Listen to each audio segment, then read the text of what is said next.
Hello student, स्वागत है आप सभी का एक बार फिर से हमारे इस ऑफिशियल यूट्यूब चैनल में जिसका नाम है एज सोल सॉल्यूशन। मैं चंदन कुमार हाजिर हूँ आप सभी के सामने अपनी एक और नई वीडियो के साथ। सो गाइस, आज की इस नई वीडियो में हम बात करेंगे उन सभी स्टूडेंट्स के लिए जो school of open learning, NC web या फिर दिल्ली यूनिवर्सिटी के किसी भी रेगुलर कॉलेज के स्टूडेंट्स हैं और वो बीए प्रोग्राम कोर्स के और थर्ड ईयर के, उनके पास में पॉलिटिकल साइंस का विषय अंतर्राष्ट्रीय संबंध का, इंटरनेशनल रिलेशन का सब्जेक्ट है। तो आज की नई वीडियो, आज की ये वीडियो उन सभी स्टूडेंट्स के लिए मोस्ट इंपॉर्टेंट रहने वाली है। आज हम बात करेंगे उन मोस्ट इंपॉर्टेंट क्वेश्चंस की जो आप सभी के एग्जाम में देखने को मिल सकता है और ये क्वेश्चन आप सभी के आपके एग्जाम में बहुत हेल्पफुल रहने वाला है। तो चलिए ज़्यादा देर न करते हुए हम स्टार्ट करते हैं। आज हम कुछ ऐसे इंपॉर्टेंट टॉपिक्स, ऐसे इंपॉर्टेंट क्वेश्चन की बात करेंगे जो आपको एग्जाम में पक्का देखने को मिलने वाले हैं। तो सबसे पहले फर्स्ट क्वेश्चन है, हंस जे मार्गेंथाउ। हंस जे मार्गेंथाउ कौन थे? आपसे क्वेश्चन में ये बन सकता है। और अंतर्राष्ट्रीय संबंध में इनके सिद्धांत, तो इनके कितने सिद्धांत थे? 6 सिद्धांत थे। 6 के 6 सिद्धांत इनमें बताने हैं आप सभी को। ये वीडियो अपलोडेड है। हंस जे मार्गेंथाउ की 6 सिद्धांत तो है, इसके अलावा इन्होंने क्या कहा है? 3 थ्योरी और दी है। एक तो सबसे पहले शक्ति का सिद्धांत दिया इन्होंने। इसके अलावा जो राज्य है जो है वो महत्वपूर्ण अभिकर्ता होता है, इसके बारे में बताया गया है। तो ये वीडियो आप लोगों के लिए अपलोडेड है। अगर आप लोगों ने नहीं देखा तो प्लेलिस्ट जो है वो आई बटन पे क्लिक करके या फिर डिस्क्रिप्शन बॉक्स में दिए गए लिंक्स के थ्रू आप पूरी की पूरी प्लेलिस्ट को एक्सेस कर सकते हो। नेक्स्ट क्वेश्चन में आपसे पूछा गया है कि अंतर्राष्ट्रीय संबंधों के अध्ययन में मार्गेंथाउ के सिद्धांत की आलोचनात्मक परीक्षण करना है। तो इनकी आलोचना करनी है। जैसे फॉर एग्जांपल के तौर पे ये ह्यूमन नेचर को दोषपूर्ण बताते हैं। वहीं बात करें उदारवाद की, नव उदारवादियों की, वो कहते हैं ह्यूमन का स्वभाव ऐसा होता है कि वो दूसरों पे आचरण उसका ऐसा होता है कि दयावान रहता है। तो ह्यूमन जो है वो दोषपूर्ण नहीं है, ह्यूमन की नीतियाँ दोषपूर्ण नहीं है, परंतु जो है अंतर्राष्ट्रीय परिस्थितियाँ ऐसी होती हैं। तो ऐसी कई आलोचना वाले पॉइंट्स हैं। ये वीडियो भी आप लोगों के लिए अपलोडेड है। अगर आप लोगों ने नहीं देखा है तो आप देख सकते हैं। इसका नेक्स्ट क्वेश्चन है आप सभी का, क्वेश्चन नंबर 3, एम्यूनल वैलेस्टीन के विश्व व्यवस्था उपागम के सिद्धांत की व्याख्या करनी है। तो इन्होंने अपने सिद्धांत के अंदर बताया है कि विश्व में किस तरीके से पूंजीवादी देश, ताकतवर देश, विकसित देश जो है गरीब देशों का शोषण करते हैं। और इन्होंने कंट्रीज को पूरी दुनिया में 3 भागों में विभाजित किया है, एक कोर कंट्री, एक सेमी पेरिफेरी और एक पेरिफेरी कंट्री। तो इन्होंने 3 वर्गों में विभाजित किया गया। कोर कंट्री, केंद्रीय कंट्री, वो देश होते हैं जो विकसित देश हैं। इसके अलावा विकासशील देश और अल्प विकसित देश, तो वे सभी देश जो विकसित देशों के द्वारा कैसे शोषण किए जाते हैं, इस सिद्धांत के अंदर इन्होंने यही प्रतिपादित किया है। ये वीडियो भी आप लोगों के लिए अपलोडेड है।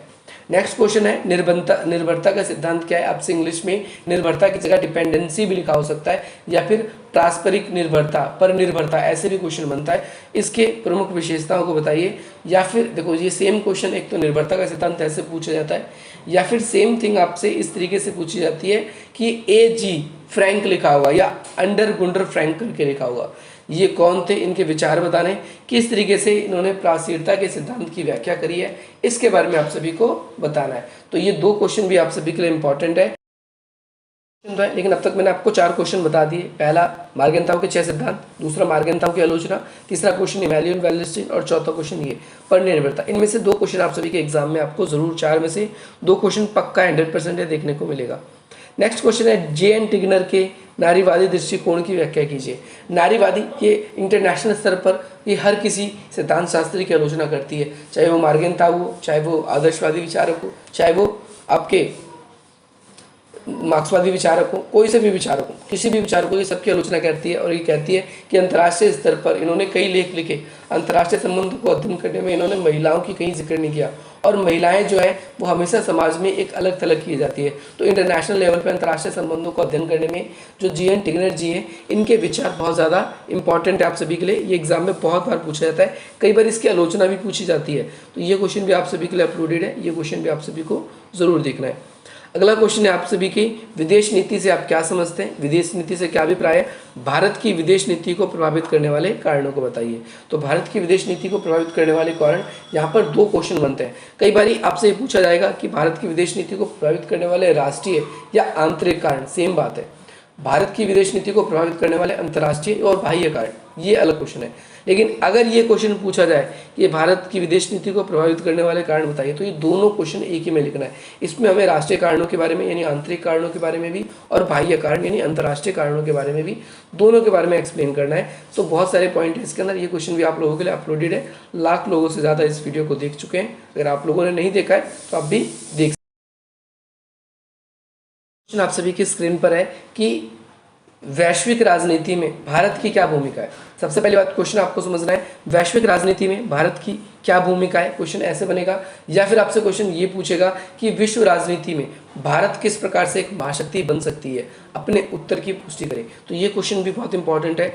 इन दोनों में से एक क्वेश्चन पूछेगा या फिर एक अलग से पूछता है क्वेश्चन। 3 क्वेश्चन है, भारत की कूटनिरपेक्षता की नीति को बताइए। 3 में से एक क्वेश्चन आपके एग्जाम में 100% आएगा। इस चीज़ को आप अभी से ही नोट कर लीजिए। नेक्स्ट क्वेश्चन है, वैश्वीकरण भूमंडलीकरण क्या है, इसके विभिन्न आयामों को बताइए। तो भैया ये क्वेश्चन इतना इंपॉर्टेंट है कि ये लगभग सबसे मोस्ट पॉपुलर वीडियोस में से एक है, जो स्टूडेंट्स की हाईली डिमांडेड रहती है और सबसे ज़्यादा प्रेम भी मिलता है। ये क्वेश्चन आप सभी के हिस्ट्री, पॉलिटिकल और आप लोगों के ग्लोबलाइजेशन का सब्जेक्ट है, तो उसके लिए भी इंपॉर्टेंट है। तो उसके लिए भी इस क्वेश्चन को पक्का करके जाना।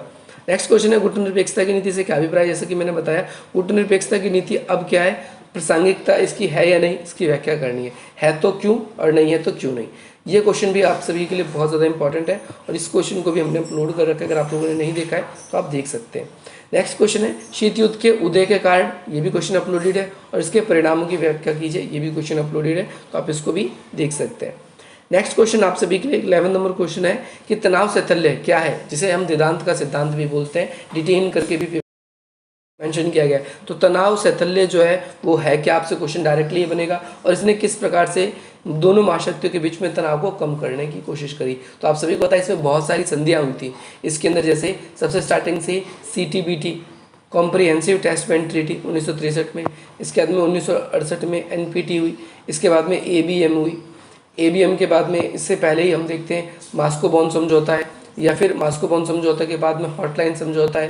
हॉटलाइन समझौता के बाद में आप सभी के SALT 1, SALT 2, SALT 3 ये सम्मेलन होते हैं। तो एक के बाद एक सम्मेलन होते हैं और इन सम्मेलन के अंदर हम कुछ चीज़ें देखते हैं कि तनाव जो है वो एक दूसरे से दोनों महाशक्तियाँ कम करती है, युद्ध जैसी परिस्थिति ना बने, ये चीज़ दिखते हैं। और ये अगला क्वेश्चन बहुत ज़्यादा इंपॉर्टेंट है, ये लास्टली कुछ सालों से बहुत ज़्यादा मोस्टली पूछा जा रहा है। अगर ये नहीं पूछा जाता तो आपसे पक्का पूछा जाएगा कि नवशीत युद्ध यानी पोस्ट कोल्ड वॉर क्या है, इसने तनाव शैथिल्य के बाद में किस प्रकार शीत युद्ध में उष्णता लाने का कार्य किया। तो इसके अंदर आप देखते हैं कि अफगानिस्तान वॉर जो है, अफगानिस्तान वॉर सबसे इंपॉर्टेंट है, या फिर जो कैनन है वो अमेरिका के जो राष्ट्रपति बन जाते हैं। इन दोनों नीति, एक तो अफगानिस्तान ने जैसे ही सोवियत संघ में अपना हस्तक्षेप किया,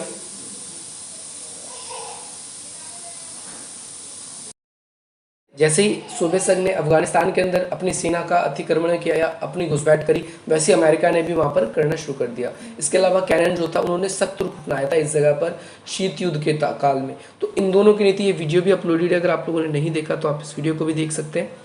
इसके बाद में नेक्स्ट क्वेश्चन आप सभी के लिए, अंतर्राष्ट्रीय शांति और सुरक्षा को बनाए रखने में संयुक्त राष्ट्र संघ की भूमिका को बताइए।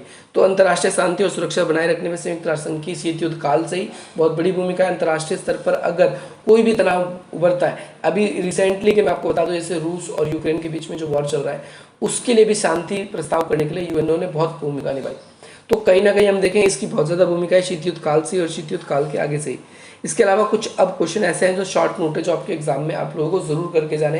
ये क्वेश्चन ऐसे हैं, अगर आप लोगों ने इन क्वेश्चनों को लाइटली ले लिया तो आपके एग्जाम में प्रॉब्लम हो सकती है। तो सबसे पहले शॉर्ट नोट में क्या है, शॉर्ट नोट में इसके अलावा मैं कुछ वीडियोज़ और भी लाऊंगा आप लोगों के लिए। वैसे तो ज़्यादातर वीडियो अपलोडेड, आप उनको देख के अपने एग्जाम अच्छे से दे सकते हो, लेकिन एग्जाम के एक दिन पहले, जिस भी दिन आपका एग्जाम होगा, तो आप उस दिन अपने कुछ टिप्स होगी मेरी आप लोगों के लिए, कुछ क्वेश्चंस होंगे और भी हो सकते हैं, एक बार उसको लास्टली रिव्यू जरूर कर लेना।